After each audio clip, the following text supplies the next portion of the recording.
Hello guys, so today I have with me Speed Portal 2s. Yes, they are dirty, and I will be washing them right after this. So these are not horrible boots. They're not bad. Boots or cleats, wherever you're from. They're not bad. One thing that is kind of noticeable when you go to the store and look at them, they are $150. Which is kind of expensive for what they are. They are the first takedown model, I do believe, but they're kind of expensive. $150 for this. Why? Why is that expensive? Can't really tell you. And like there's other boots or cleats, depending on where you're from, that were just cheaper. And have the exact same thing. Just like Nike has a few cleats that are just like this, like speed wise and everything else, because it's a speed boot, just a little bit cheaper, like $20 cheaper, which is nice. You get exact same thing just for a little less money. One thing that is like really nice is the upper. The upper, it feels good. And you can feel the ball. The only thing about it is you don't have much protection. And I'm a big protection guy on my feet because I don't want to get injured. But I do like the heel, mainly because right there's some padding. And that's where I mainly get blisters at. So that should help me not get blisters, and that's gonna be nice. One thing that is I like, but it's not helping.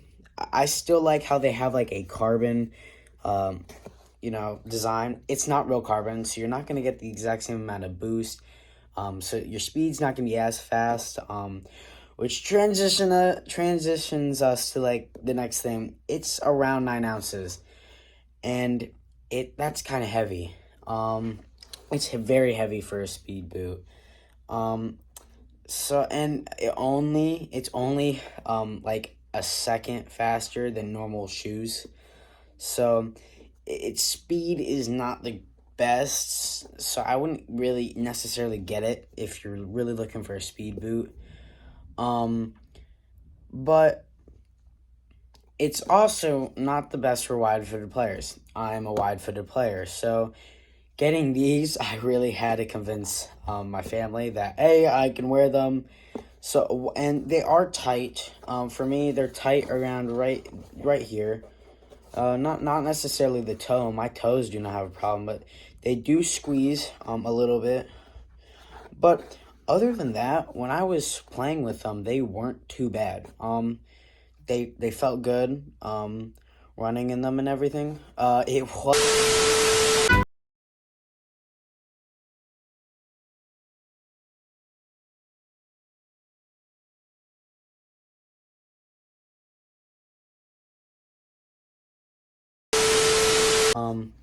But my feet were very cold, and that was like one thing.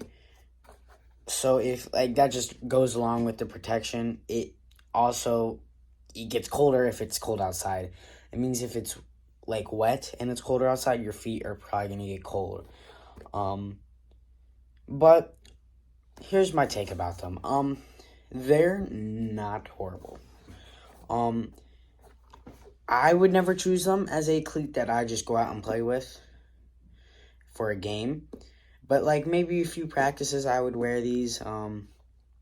But if you want a speed portal and you have the money for the more expensive version, so the not takedown model, I definitely get that one because it's gonna have all those benefits that you really want. Because this one doesn't have as many benefits. The feel of it is nice, and as a wide-footed player, it is nice, and it feels good on your foot. But as in the speed, not as much. It kind of lacks in the speed area. But is it the best shoe? No. Is it the worst? Not close. It's still a very good boot, good cleat. It's still very good, and it still works. And for the price, they're okay. There are better ones, but if I would still recommend this boot if you want a speed portal that's cheaper. So, all right, see you guys.